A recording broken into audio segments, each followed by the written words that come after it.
오늘 우리에게 주신 하나님의 말씀은 마가복음 4장 26절로 34절 말씀입니다. 마가복음 4장 26절로 34절 말씀을 함께 우리 교독으로 봉독합니다. 앞에 화면에 나와 있습니다. 또 이르시되 하나님 나라는 사람이 씨를 땅에 뿌림과 같으니 그가 밤낮 자고 깨고 하는 중에 씨가 나서 자라되 어떻게 그리 되는지를 알지 못하느니라. 땅이 스스로 열매를 맺되 처음에는 싹이요 다음에는 이삭이요 그 다음에는 이삭의 충실한 곡식이라. 열매가 익으면 곧 낫을 대나니 이는 추수 때가 이르렀습니다. 또 이르시되 우리가 하나님의 나라를 어떻게 비교하며 또 무슨 비유로 나타낼까? 그자 씨 한 알과 같으니 땅에 심길 때에는 땅 위의 모든 씨보다 작은 것이로되 심긴 후에는 자라서 모든 풀보다 커지며 큰 가지를 내나니 공중의 새들이 그 그늘에 깃들일 만큼 되느니라. 예수께서 이러한 많은 비유로 그들이 알아들을 수 있는 대로 말씀을 가르치시되 함께 읽습니다. 비유가 아니면 말씀하지 아니하시고 다만 혼자 계실 때에 그 제자들에게 모든 것을 해석하시더라. 아멘. 오늘 이 본문을 가지고 땅이 스스로 열매를 맺되 이런 제목으로 말씀을 증언합니다. 유대인들은 간절하게 하나님 나라를 기다렸습니다. 하나님 나라는 모든 유대인들의 관심사였습니다. 유대인들이 왜 그렇게 간절하게 하나님 나라를 기다렸냐 하면 그 이유는 두 가지입니다. 하나는 지금 이 세상이 근본적으로 잘못됐다 하는 것입니다. 기원전 587년 바벨론에 가서 예루살렘 함락되었고 유대인들은 포로로 끌려가야 했습니다.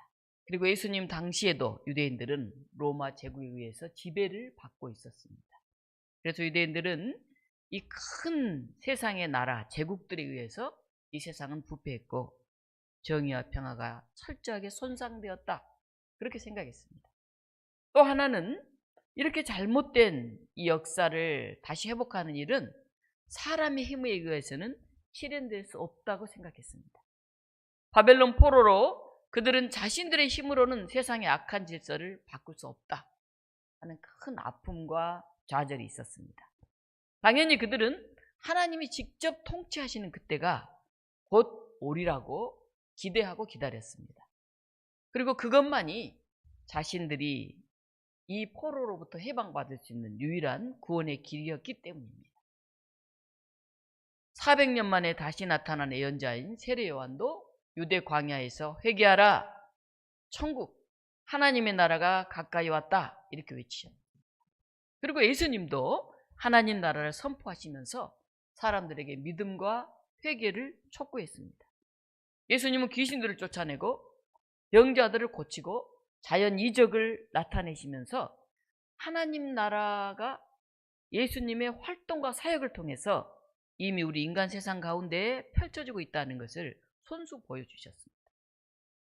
그런데 많은 사람들이 예수를 믿고 따랐지만은 또 반면에 예수님의 인격, 말, 행동 그것에 대해서 의심과 회의를 가지고 시비를 거는 사람들도 또한 그만큼 많았습니다.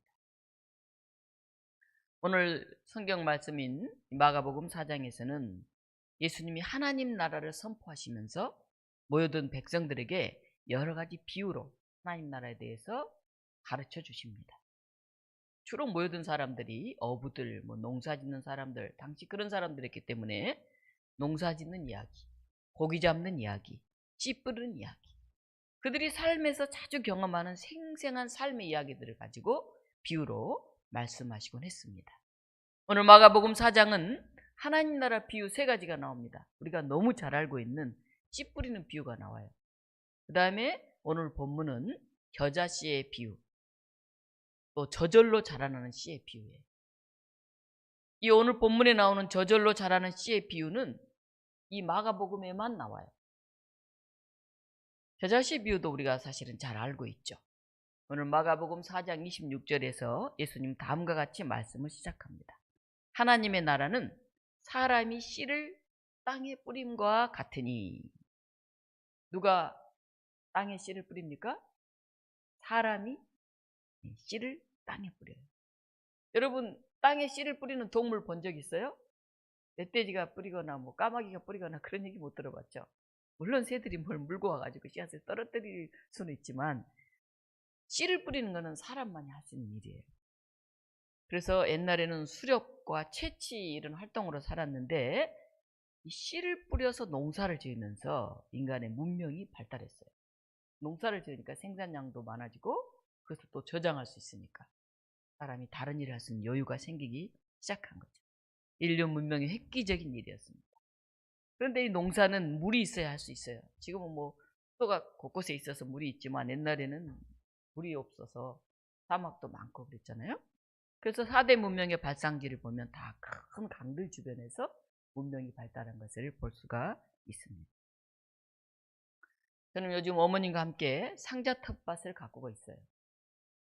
수십 년 만에 씨를 뿌리고 가꾸며 열매를 따는 일을 해봐요. 상자 텃밭 8개를 분양받았었는데 조 목사님 내외가 워낙 그 상추 심고 뭐 이런 걸 하고 싶어 해가지고 제가 빌려줬어요. 3년 동안.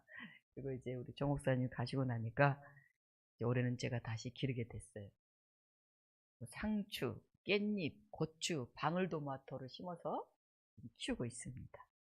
바빠서 못 갔더니 상추하고 깻잎이 너무 만발해가지고 숨을 못 쉴 정도로 많이 자라 있더라고요. 그리고 이제 좀 늦게 심은 고추도 하나가 크게 열려서 처음으로 고추 하나를 따봤어요. 얼마나 기분이 좋은지. 방울토마토도 몇 개가 달렸는데 그냥 빨갛게 익는 줄 알았더니 그냥 노랗게 익어 있어요. 그리고 몇 개 따왔는데 빨갛지 않는데 그렇게 싱싱하고 단 거예요. 야, 이게 바로 딴다는 게 이런 맛이구나 하는 걸 느꼈어요.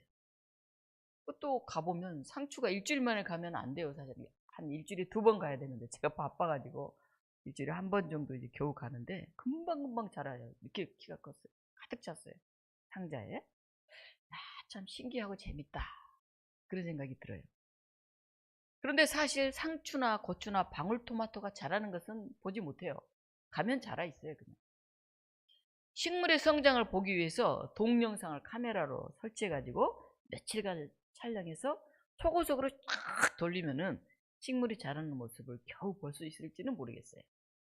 그런데 매일매일 가서 본다고 해도 식물이 자라는 모습은 잘 보이지 않아요. 그냥 씨를 뿌리고 물을 주고 저절로 자라고 열매 맺히는 것을 며칠 만에 가보면 우리가 볼 수 있을 뿐이죠. 스스로 자라는 씨의 비유는 농부의 심정으로 농사를 안 짓는다 해도 최소한 씨를 뿌리고 가꾸는 마음으로 읽어야 이 내용이 보여요. 농부는 아무 일도 하지 않는 게 아니죠. 농사는 그냥 저절로 되는 건 아니에요. 농작물은 농부의 발걸음 소리를 듣고 자란다. 그런 얘기가 있어요. 농부는 땀을 흘리고 힘과 정성을 다해서 일해요. 씨를 뿌리기 전에 굳은 땅을 갈아엎어요. 또 고르고 돌을 골라주고 가시덤불도 걷어내요. 또 거름도 듬뿍 줘요. 그래서 상가 텃밭 조금만 거라도 골라야 되고 흙을 넣고 또 거름을 주고 씨를 뿌리고 다 해야 돼요. 계속해서 물을 주고 풀도 뽑아줘야 돼요. 모기와 벌레가 얼마나 많이 달라드는지 제가 저번에 너무 바빠가지고 새벽 이제 끝나고 좀 일찍 한 5시 40분쯤 갔어요. 그런데 새벽에 나가서 상추를 가득 뜯는데 모기가 너무너무 거기 많은 거예요.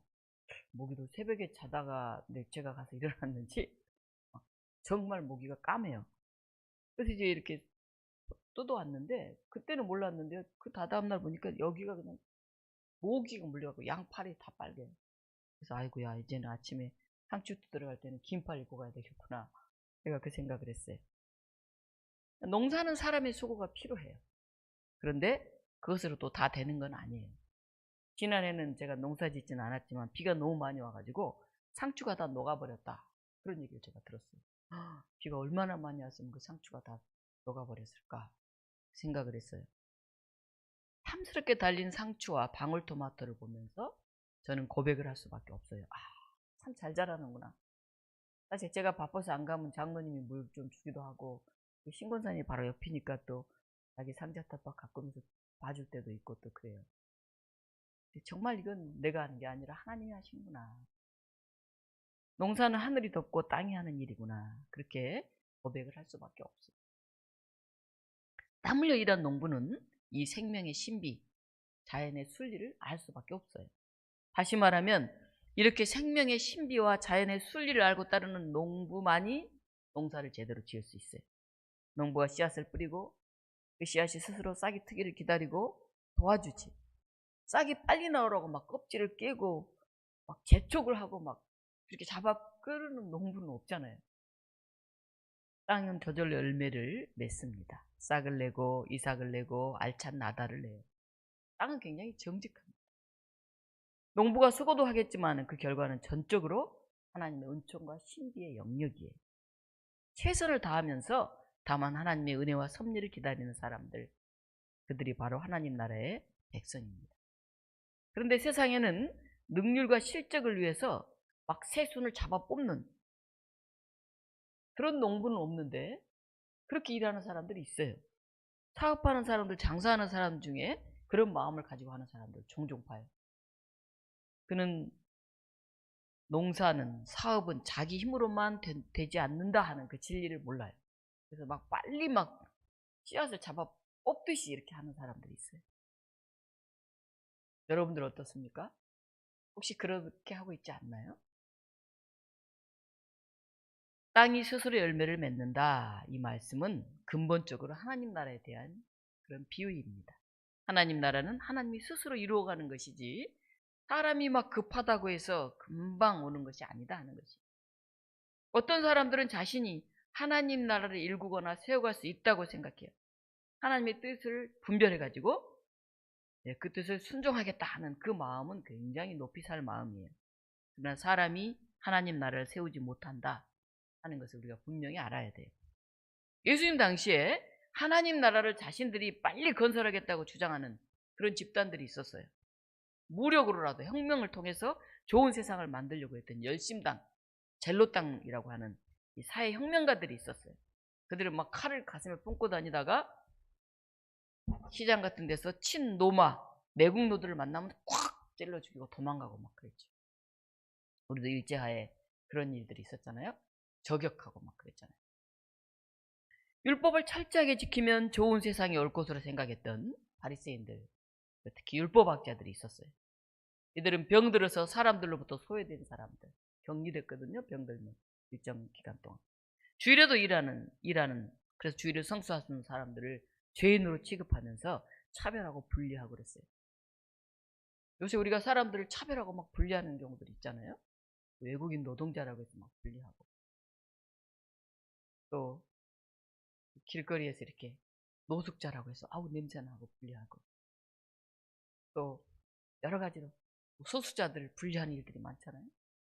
어떨 때는 너무 애들이라고 저리 가라 분리하기도 하지만 노인이라고 아유 이렇게 분리하기도 하고, 차별하고 분리하다 보면 세상에 사람들이 살 자리가 없어요.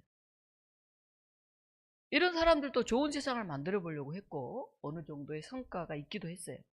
오늘 지금도 이런 류의 사람들이 있어요. 권력과 힘으로 세상을 좋게 만들겠다고 무슨 뭐 전쟁을 일으키는 그런 사람도 있어요. 법을 잘 지키면 좋은 세상이 올 것처럼 말하면서 자신들은 법꾸라지처럼 막 피어나가고 남한테만 막 그 법을 적용하는 사람들이 있어요. 휴머니즘에 근거한 도덕과 윤리를 가르쳐서 새로운 세상을 만들어 가려고 노력하는 그런 사람도 있어요. 그러나 이 모든 인간들의 노력만으로 그런 세상은 만들기가 참 어려워요. 인간은 기본적으로 이기적 유전자를 가지고 있는 죄인들이기 때문에 그래요. 우리는 피조물임을 고백하고 창조주 하나님 앞에 무릎을 꿇는 그런 겸손이 필요해요. 그러니까 뭐 모든 걸 다 잘할 수가 없어요. 우리 돈이 있고 권력이 있고 힘이 있어도 내가 할 일을 하고 나머지는 하나님께 맡기는 그런 지혜가 우리에게는 필요해요. 하나님 나라는 사람들의 노력으로 오는 게 아니라 하나님 자신이 이루어 가시는 거예요. 땅이 스스로 열매를 맺되 처음에는 싹이요 다음에는 이삭이요 그 다음에는 이삭에 충실한 곡식이라. 여기서 강조점이 뭡니까? 땅이 스스로 열매를 맺는다. 제가 오늘 제목으로 잡았죠. 사람들은 자신들의 노력만으로 한계가 있고 하늘이 도와야 일이 잘 된다는 걸 알아요. 그런데도 사람들은 그런 이치를 모르는 사람처럼 때로는 그걸 외면해버리고 그냥 귀를 닫아버리고 온갖 걱정과 염려 가운데 살아가요. 그리고 나에게 주어진 것을 감사하지 못해요. 우리 한번 잠깐 생각해 볼까요? 우리가 살아가는데 정말 필요한 것, 그건 다 공짜예요. 공기, 돈 받으면 우리가 못 살 거예요. 햇빛, 돈 받으면 못 살죠. 물, 물론 수도세를 내긴 하지만 그래도 거의 공짜죠. 이런 게 없으면 우리는 잠시를 살아갈 수가 없어요. 그런데 물, 빛, 공기 이런 거는 공장에서 만드는 것 같지만 자연 생태계를 통해서 거저 주어진 거예요. 장작 중요한 것들은 가만히 보면 다 은혜로 주어져 있어요. 근데 우리는 사실 그보다 훨씬 덜 중요한 것들 때문에 근심하면서 밤잠을 못 자요. 친구들에게 들은 말 한마디 때문에 며칠 동안 막 포가리를 해요. 원하는 대학에 합격하지 못해서 낙심을 합니다. 사랑한 사람에게 실현당해서 막 죽고 싶다 그래요. 결혼했는데 자녀가 없다고 너무너무 걱정을 해요. 반대로 자녀를 줬는데 자녀가 내 생각대로 안 자란다고 아주 어찌할 바를 몰라요. 온갖 이유로 우리가 근심하고 걱정해요. 물론 감당하기 힘든 큰 불행을 당하는 경우가 있기도 해요. 불치병에 걸린다든지 사업이 파산한다든지 이렇게 큰 일이 걸리면 우리가 근심하지 않을 수가 없죠. 근데 우리가 근심을 가만히 돌아보면 대부분 일상에서 벌어지는 그런 사소한 것들 때문에 근심, 걱정이 휩싸이는 경우가 대다수예요. 땅이 열매를 스스로 맺는다. 이걸 놓쳐서 벌어지는 그런 비극입니다. 몇 년 동안 좀 여러 가지 어려움을 겪은 어느 집사님 한 분이 이런 고백을 하던데 제가 굉장히 그 기억에 남아요. 평범한 일상, 이 무료한 하루하루가 얼마나 소중한 시간인지 몰랐다는 거예요. 아무 일도 일어나지 않는 그냥 평범한 하루, 지루한 것 같고 그냥 그랬는데 그게 그렇게 소중하고 행복했다는 걸 알게 됐대. 사람이 큰 병에 걸렸다 나았다든지 무슨 문제가 생겼다든지 이게 한낮 지나가고 나면 야, 아무 일 없는 게 이렇게 감사한 일이구나 하는 것을 우리가 알게 됩니다. 옛날에 신앙심이 돈독한 큰 성에 성주가 있었어요. 이 성주가 가만히 보니까 신하들이 식사를 하면서 성에 살면서 감사하지를 못해요. 그래서 이 신하들의 자세를 좀 뜯어 고쳐야 되겠다 이렇게 생각하고 한 거지를 식사할 때 초청을 했어요. 거지가 평생에 처음 먹어보면 막 기름진 음식이 막 허겁지겁 막 손으로 막 닭다리를 뜯고 막 난리를 먹는 거예요. 그러니까 옆에 있는 신하들이 너무 황당해가지고 저 성주 앞에서 저렇게 예의도 없이 다 쳐다봤어요. 분에 넘치게 이제 식사를 했어요. 더군다나 성주와 함께 앉아서 어떻게 그렇게 식사를 해요? 여기다 따로 차려줘서 먹고 가라고나 이렇게 하지. 그 자리에 같이 앉은 것도 너무 감사한 일이고 그렇게 풍성한 걸 먹은 것도 얼마나 감사해요? 그렇죠? 근데 이렇게 분에 넘치는 식사를 마음껏 한 뒤로 한마디 말도 없이 그냥 딱 나가버리는 거예요. 그러니까 이 모습을 본 신하들이 화가 났어요. 그래서 확 씩씩거리는 사람도 있었고 그 중에서는 너무 화가 나가지고 저 은혜도 모르는 녀석 봐! 하고 막 화를 내는 사람도 있었어요. 그저 모든 광경을 조용히 지켜보던 성주가 그제서야 입을 열면서 조용히 말했어요. 내가 보기에는 그대들도 저 거지와 하나도 다를 게 없어. 그대들 역시 날마다 우리에게 모든 것을 거저 주시는 하나님의 은혜에 감사드리지 않지 않소. 우린 특별한 일은 감사해. 그런데 늘 우리에게 주어지는 참으로 소중한 것들에 대해서는 감사하는 마음을 잊고 살기 쉬워요. 늘 우리에게 사랑을 베풀어 주시는 부모님들 너무 당연한 것 같잖아요. 가족들을 위해서 감사하고 헌신할 줄 알아야 되는데 이게 그냥 되어지는 게 아니잖아요. 알긴 아는데 잘 안 돼. 표현이 안 돼. 어떨 때는 오히려 화를 내. 더 안 해준다고. 나를 챙겨주고 위로해주는 친구들이 있는데 제가 모임에 가면 항상 챙기고 배려하는 사람들이 있어요. 근데 그냥 헐레벌떡 뒤늦게 왔다 막 그냥 자기 할 일만 하고 맨날 빠져가는 약간 얄미운 사람들도 있어요. 조금 이렇게 차도 내고 식사도 내고 뒤처리라도 어떻게 하려고 그러고 막 하는 사람이 있는가 하면 그냥 왔다 갔다만 하는 사람들도 있어요. 그럼 살짝 은근히 미울 때가 있죠. 근데 항상 베풀기만 하면 어때요? 베푸던 사람이 이제 나중에 힘들잖아요. 그럼 같이 안 놀아요, 이제. 그럼 외로워지는 거죠. 우리는 나를 챙겨주고 위로해주는 사랑에 대해서 너무나 당연한 뜻 그렇게 삽니다. 그리고 그것을 알면서도 감사를 잘 표현하지 못해요. 때문에 상대방에게 서운함으로 남았다가 그냥 폭발하는 지점들이 막 생겨요. 특히 가족들 간에 그렇죠. 멀리 있는 사람은 그냥 안 보면 그만인데 가족 형제들은 뭐 안 볼 수 없잖아요. 그 쌓였다가 모이면 그냥 팍 쌓인 구석이 건드려지면 화를 내고 막 그렇죠. 우리가 가까운 사이일수록 사실 정성을 다해야 되는데 이게 참 어려워요. 생각만 하지 말고 근데 우리 표현을 많이 해야 돼요. 우리 교회에 이제 우리 유승주 집사님이 결혼해가지고 현주 씨가 같이 교회 나오잖아요. 두 교회를 다니느라고 투주는 거기 가고 투주는 여기를 나오는데 그 현주 씨를 보면서 제가 여러 가지 생각을 해요. 딱 이렇게 들어오면 안녕하세요 그래요. 저 앞에서. 그리고 제 방문을 막 열고 들어와서 또 인사를 해요. 또 가까이 막 가서 제 손을 이렇게 잡아요. 목사님 이렇게. 처음에는 그게 얼마나 어색하고 좀 난망하더라고요. 안녕하세요 이렇게 인사하면 되는데 막 가서 막 손을 막 내밀고 악수를 하고 그러니까 좀 쑥스럽고 그러던데 지금 이제 오면은 들어오겠구나 하고 준비를 해요. 그 손을 딱 잡고 인사하는 게 굉장히 이제 흐뭇하고 좋아요. 저한테 그런 게 아니라 장로님한테도 그래요. 시아버지가 얼마나 어려운 사람이에요. 내 아버지 하고 막 가서 막 이렇게 안고 그러면은 제가 아이고 며느리가 참 젊어서 그런지 참 유쾌하다 생각을 하는데 옆에 또 승주 집사한테 툭툭 치면서 아버지 좀 안아드리라 그러면 마지못해 이렇게 엉거주춤 안고 있는 그런 모습. 처음엔 좀 어색했는데 이제 자주 보니까 그게 얼마나 귀엽고 발랄하고 좋은지 모르겠어요. 저도 뭐 그렇게 막 뭐 그렇게 뭐 사랑합니다 하고 막 안고 이런 걸 잘 못하는 스타일인데 좀 나이 든 우리 또래들은 그렇잖아요. 요새 젊은 사람들은 굉장히 다른 것 같아요. 한 사람의 그런 모습이 두 사람이 되고 또 세 사람이 되고 그런 감사와 이 사랑을 나누는 게 전염이 되면 공동체가 좀 훈훈해질 것 같아요. 여러분도 좀 한번 해보세요. 좀 오면 방긋 웃으면서 안녕하세요 이렇게 하면 좀 톤을 높여서 안녕하세요 이렇게 좀 해보세요. 어르신들도 분위기가 좋을 것 같아요. 좀 저음인데 안녕하세요 이렇게 좀 해봐야 되겠다 하는 생각을 하는데 잘 될지는 모르겠죠. 하나님 우리에게 큰 사랑과 은총을 물 붓듯이 부어주고 계세요. 공기, 물, 햇빛 그 외에도 하나님 우리에게 날마다 베풀어 주신 수많은 것들이 있어요. 이런 게 없다면 우리는 단 몇 분도 살지 못할 거예요. 그럼에도 우리는 하나님 우리에게 늘 베풀어 주신 것을 너무 당연시하고 감사의 마음을 잊고 살아요. 오늘 맥주 감사절입니다.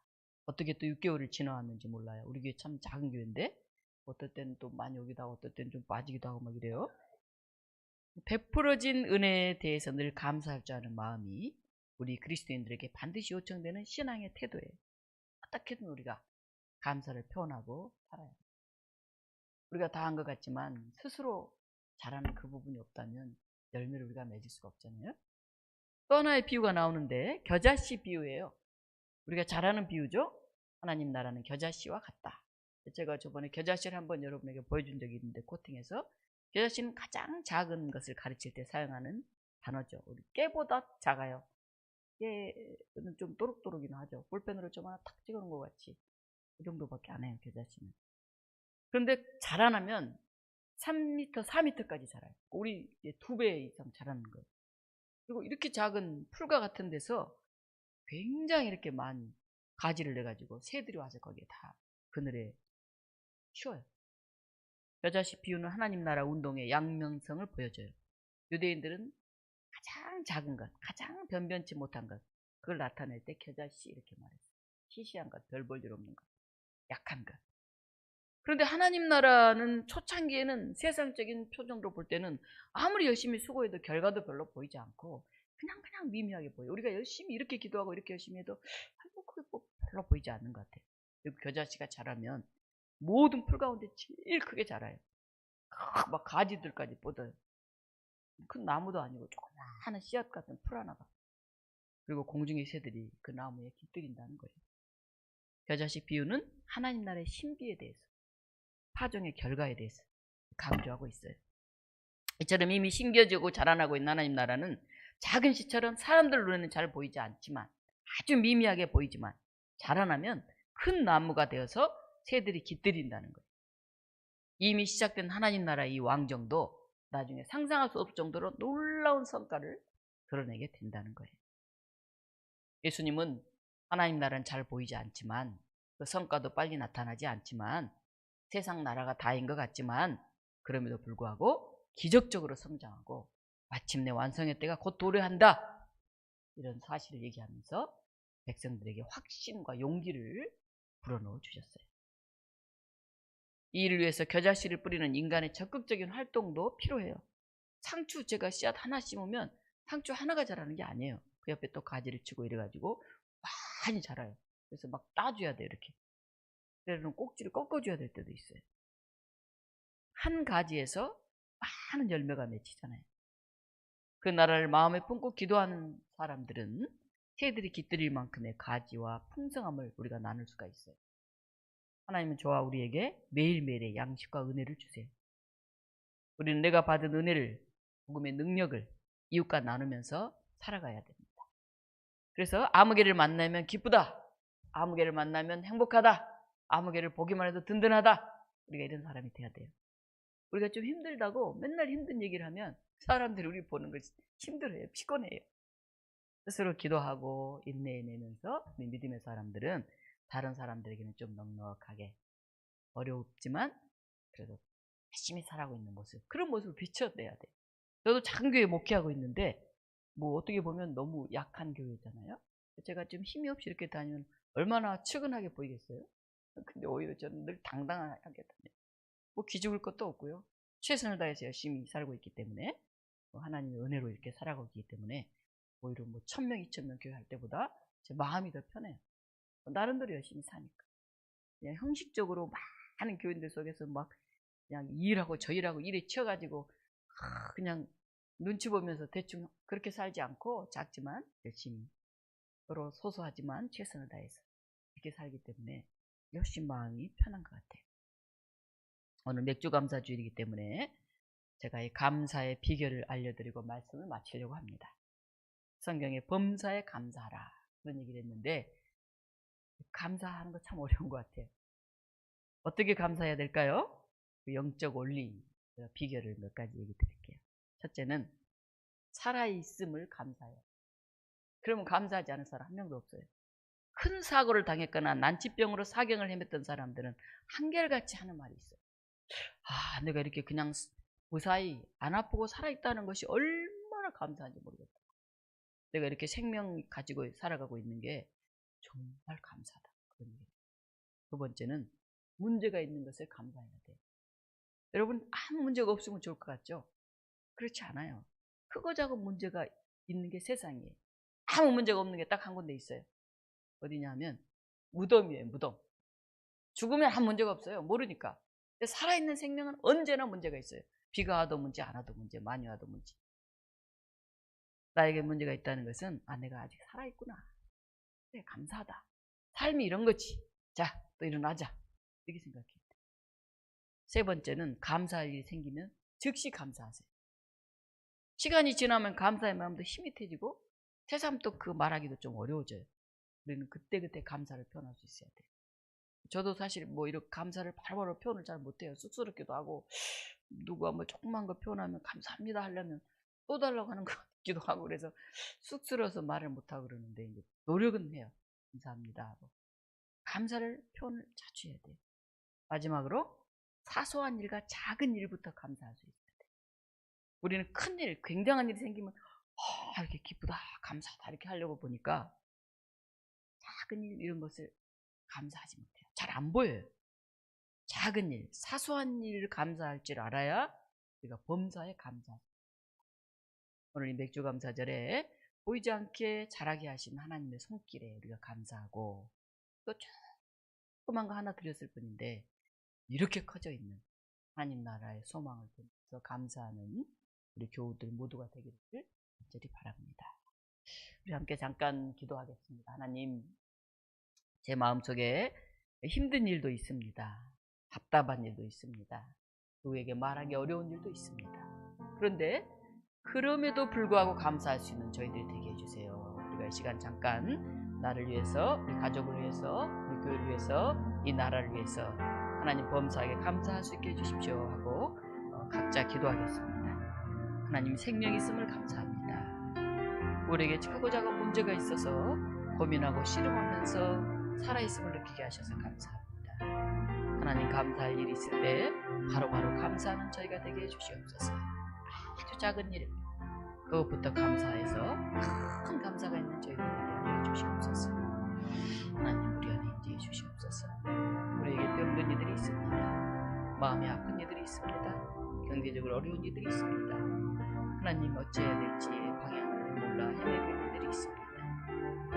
우리에게 다가와 주셔서 자라나고 있는지를 볼 수 있는 문을 열어주시고, 우리에게 다가와 주셔서 아주 작은 겨자씨 하나를 놀랍게 열매 맺는다는 것을 깨닫게 하여 주시옵소서. 그래서 오늘도 감사로 충만한 하루가 되게 하여 주시옵소서. 우리 나라를 위해서 기도합니다. 이 나라가 경제적으로 성장하게 하시고, 정치적으로 안정되게 하시고, 종교가 더 정말 진실과 정의를 얘기하는 살아있는 그런 종교가 되게 하시고, 우리가 거기에 부응하는 기독교인들 모두 소개하여 주시옵소서.